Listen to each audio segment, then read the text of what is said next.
Every year, thousands of classic Mustang owners pour $30,000, $50,000, sometimes over $100,000 into converting their car, new engine, new suspension, modern interior, and when they're done, their car is worth less than when they started. Why? Because there are things happening inside a 1965 Mustang Fastback conversion that nobody in the classic car world wants to talk about openly until now. I'm going to tell you exactly what those things are. And if you own one or you're thinking about buying one, this video could save you from making a $40,000 J'adorais regarder cette voiture et l'entendre, et je rêvais d'en posséder une un jour. Cela leur a pris du temps, mais ils ont The 1965 Mustang Fastback was never Ford's original plan. Ford's design chief at the time, Joe Oros, initially pushed for the notchback coupe as the primary body style. The Fastback, officially called the 2+2, was added almost as an afterthought because Chevrolet's Corvair Monza was eating into the youth market with its sporty roofline. Ford rushed the Fastback into production. And here's where it gets interesting. Because it was rushed, Ford made a structural decision that still affects every single conversion today. They gave the Fastback a unitized body with NO traditional frame rails extending to the rear. The entire rear of the car is stressed bodywork. That means the moment you start cutting or modifying the rear section for a conversion, you are removing structural integrity from the car itself, not a separate frame. The body is the frame in the back. Most conversion shops don't tell their customers this up front.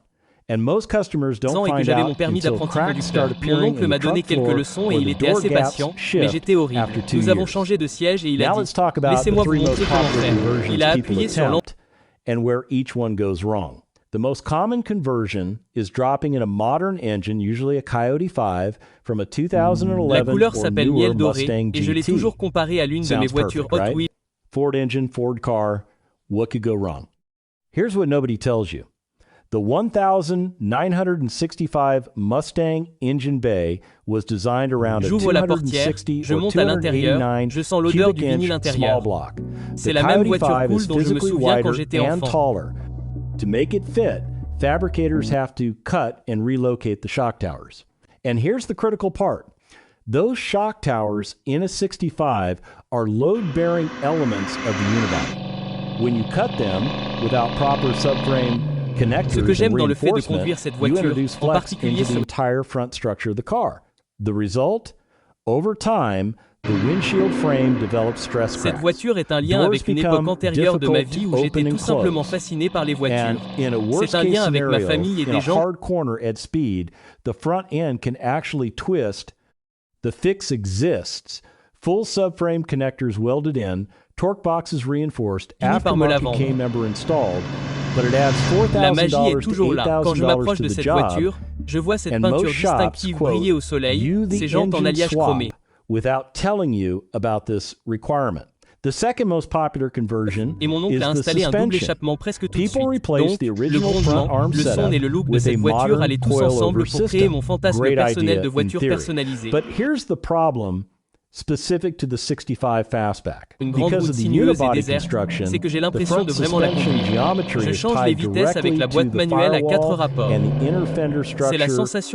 When you install a bolt-in coilover kit without properly addressing the firewall reinforcement, you get what engineers call firewall flex. The entire front clip moves under hard braking. This was actually documented in a 1998 technical paper by the Mustang Club of America's Restoration Committee. They found that up to 23% of 65 and 66 Mustangs that had undergone suspension conversions showed measurable firewall deflection within 3 years of the modification.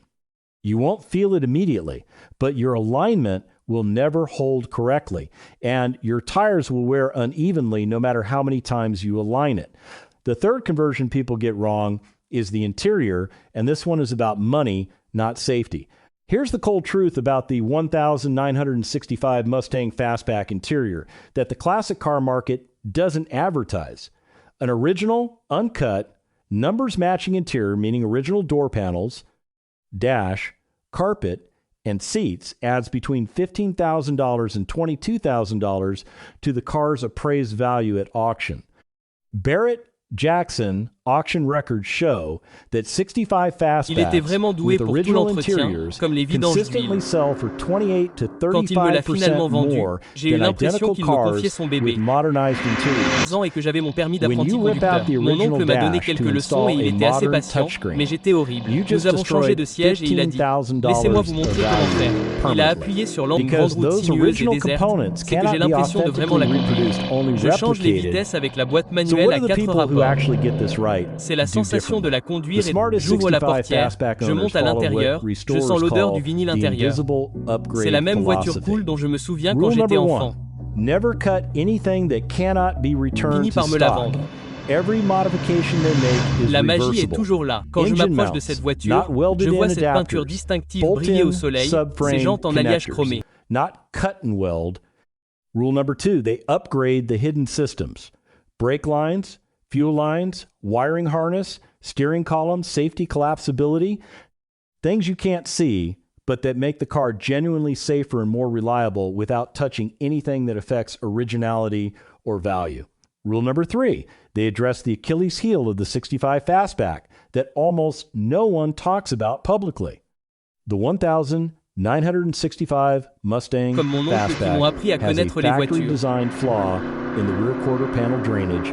Ford's original drainage channels in the C-pillar, the rear roof support trap moisture against the inner structure.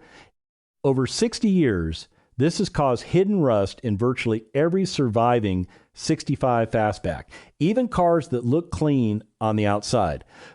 The smart owners treat and seal this area before doing anything else. Because a conversion on a car with hidden C-pillar rust is like renovating a house built on a cracked foundation. Let me leave you with some numbers that put everything in perspective. In 1965, Ford built 77,079 Mustang Fastbacks. Of those, automotive historians estimate that fewer than 15,000 survive today in any restorable condition. A fully converted 65 Fastback modern engine, modern suspension, modern interior sells at auction for an average of $55,000 to $75,000. A correctly restored, original spec 65 Fastback in excellent condition sells for $85,000 to $130,000. And a Shelby GT350, which is itself a factory-modified 65 Fastback, sold at Barrett-Jackson Scottsdale in 2022 for $1,210,000. The market has spoken. Originality wins. Et que j'avais mon permis d'apprenti conducteur. Mon oncle m'a donné quelques leçons et il était assez patient, mais j'étais horrible. Nous avons changé de siège et il a dit laissez-moi vous montrer comment faire. Il a appuyé sur l'angle. If you're considering a conversion, now you know what questions to ask, what to protect, and what not to touch. Pause. Look directly into camera. The cars that survive another 60 years won't be the ones that were modernized. They'll be the ones that were respected. If this video gave you something you didn't know before, subscribe to 6 Volt Souls, because this is what we do. We tell you the real story behind the cars that built America. I'll see you in the next one.